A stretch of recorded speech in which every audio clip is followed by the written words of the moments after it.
on to Pine Ridge for another visit with Lum and Abner. Brought to you by the makers of Horlicks, the original malted milk. First, let me remind you again that when you're traveling or downtown shopping, or when motoring or golfing, there's nothing like having a flask of Horlicks tablets along. They're really great for helping ward off hunger and fatigue. When you begin to feel tired or hungry, just dissolve a few of the tablets in your mouth. They'll nourish you while you work, keep you going at top speed when you aren't able to eat on time. When you're traveling, they often prevent sickness because they're so easily digested and nourishing enough to take the place of other food. Children love Horlicks tablets, too. They can easily carry a supply to school with them, and Horlicks won't spoil their appetites. They're too wholesome and quickly digested for that. You can get handy flasks of tablets at your dealers for a dime.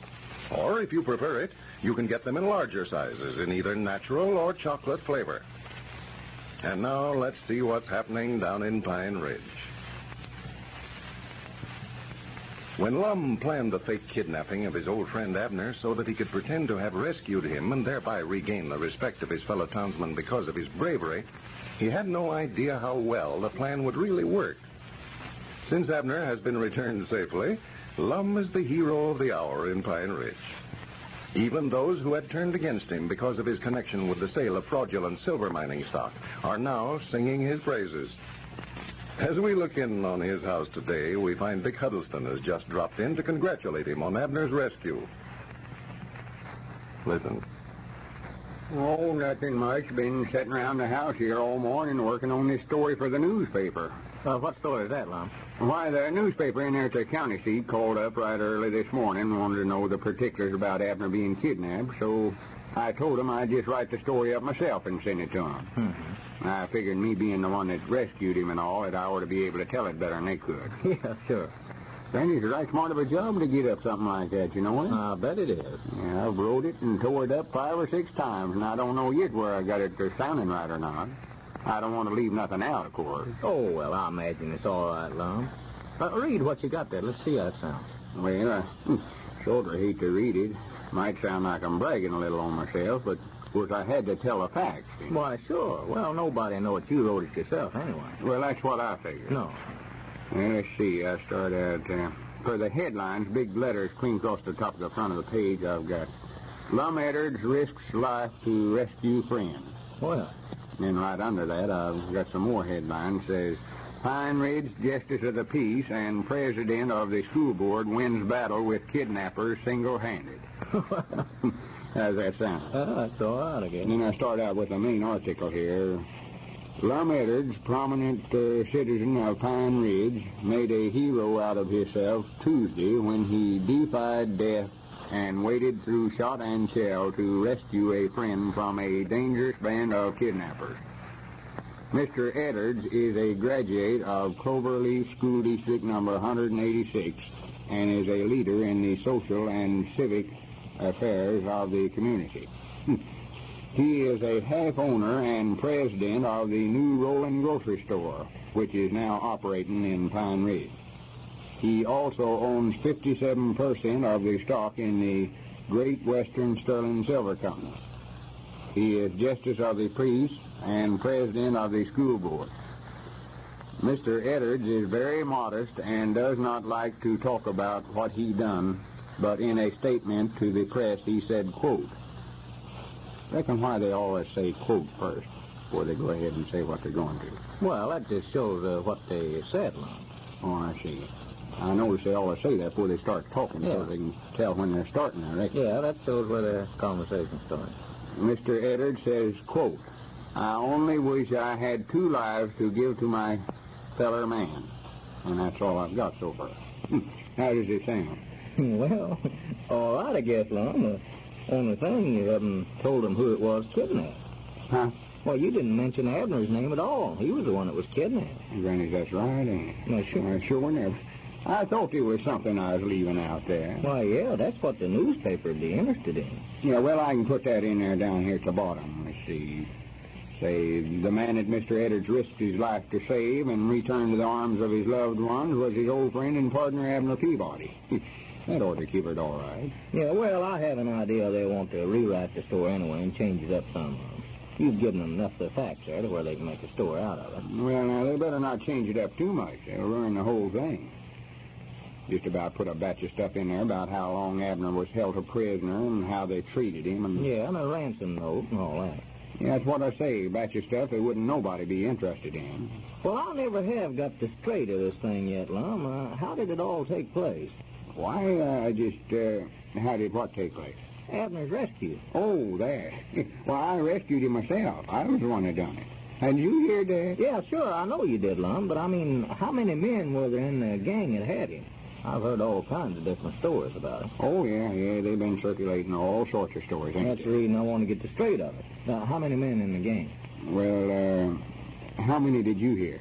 Well, Sister Simpson told me there were 8. Yeah, that's how many there was, 8. But Uncle Henry Lunsford said she told him there were 6, and Miss Phillips, Luther's wife, said you told her 4. Well, I'll be dead blamed. It just shows how things get exaggerated. They all couldn't be right. You know that yourself, Dick. Oh, well, where was Abner all that time? Why, he was with the kidnappers.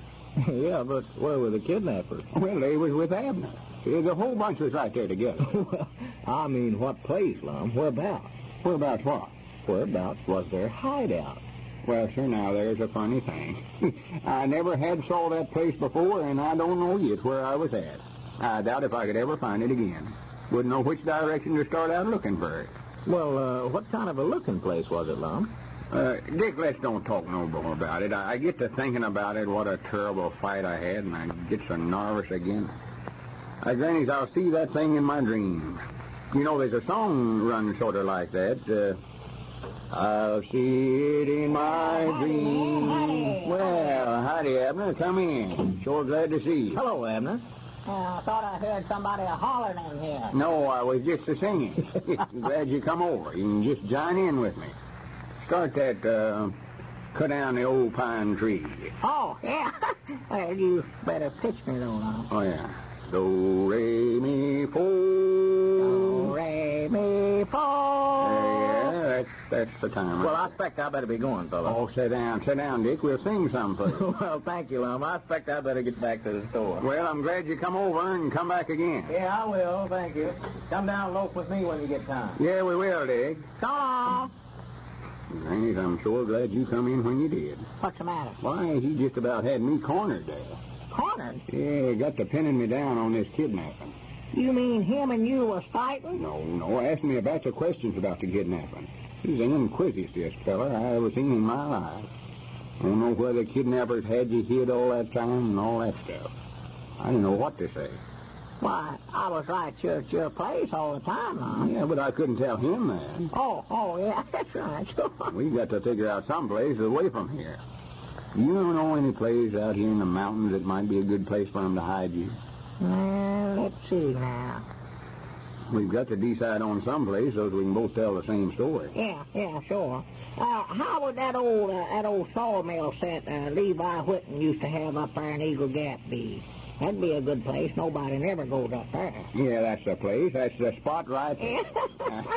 Recollect, from now on, you was hid at the old Levi Whitten sawmill, set there in Eagle Gap. Yeah. In the boiler room. In the boiler room, yeah. Now, why couldn't I have thought of that a while ago? I couldn't think of nothing. No. How come you never went over to the stockholders meeting this afternoon, Mom? What stockholders meeting? Why, they're having a meeting of the stockholders of a silver mine. I allowed you knowed about it. No, been right here on the place all morning. Never heard a word about it. Well, they called up over at the place and told Elizabeth that they was going to have a meeting at 2 o'clock, but I never went. That's a fine howdy-do. Me owning 57% of the stock and don't even know when to have a meeting. Fine way to treat somebody that just made a hero out of themselves. Well, maybe it's another one of them secret meetings that they've been having on where they don't want you there. Well, they're just wasting their time, I can tell them that. I own 57% of that stock, controlling interest. My grannies, I'll be again anything they decide to do over there. That'll learn them how to leave me out of their meetings. Well, I don't blame you neither, Lum. I'd feel the same way about it myself. You're a stockholder just the same as they are, and they ought to let you know whenever they're having a meeting. Yeah, they can keep me from being president, all right, but they can't keep me from having a controlling vote in the company. I'll tell them that. Here I went to all the trouble to figure out a kidnapping so as to make a hero out of myself, and this is the thanks I get out of it. Yeah, Lord me, I figured now that they'd all back in a good humor with you from the way they've been talking around. Well, I did, too. Everybody's been awful nice to me. Yeah, I know to my they have. face. Yeah. But now they turn right around and had another stockholder meeting without inviting me. It just looks like a man ain't appreciated in his hometown. Well, I wouldn't stand for it a minute. I just wouldn't do it, Lum. Granny's, I ain't. I'd stand up for my rights. I'm going to start having my own stockholders meetings and running things to suit myself. Why, sure. Just leave them out for a while and see how they like it. I'll stand behind you. And doggone, I'll go to your meeting instead of that. That's what I'll do. Wait a minute. Somebody at the door. Oh. Come in. Well, howdy, Grandpa. Yeah, howdy, boys. Howdy. How you? Come on in, Grandpap. Did you go to the stockholders meeting? Yeah, that's what I come over here for, Lum. I was planning a committee of one to read a resolute we passed over a while ago. To read what?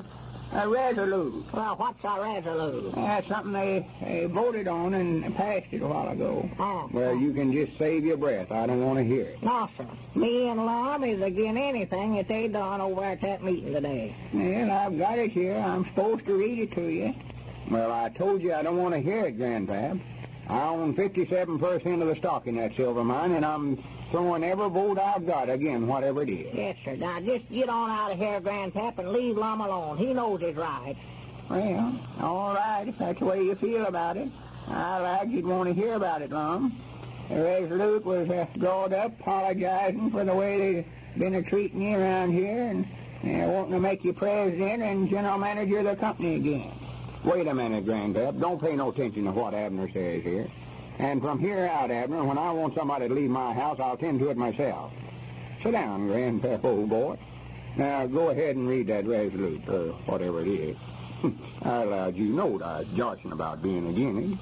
You can always depend on me to stand right square behind the stockholders in anything they decided. Well, it looks like Lum is again to be entrusted with the management of that great silver mining project in which so many Pine Ridgers are interested. One thing more, ladies and gentlemen. Here's a suggestion for that weekend party you may be planning. Try serving Horlicks with some of your favorite sandwiches. You'll be surprised what an interesting change this makes. A change your guests will appreciate, too. They'll much prefer Horlicks to the usual tea or coffee because Horlicks is so delicious and refreshing. It won't interfere with the bridge game, either. It's so easy to prepare.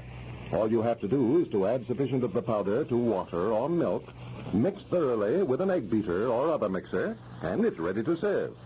You don't have to add milk or flavoring unless you desire it. Remember this next time you're entertaining friends. Give them Horlicks for a delicious welcome change. You can get Horlicks in either natural or chocolate flavor, whichever you prefer. This is Carlton Bricker, speaking for Lum and Abner and Horlicks, who now bid you all goodbye until tomorrow at this same time.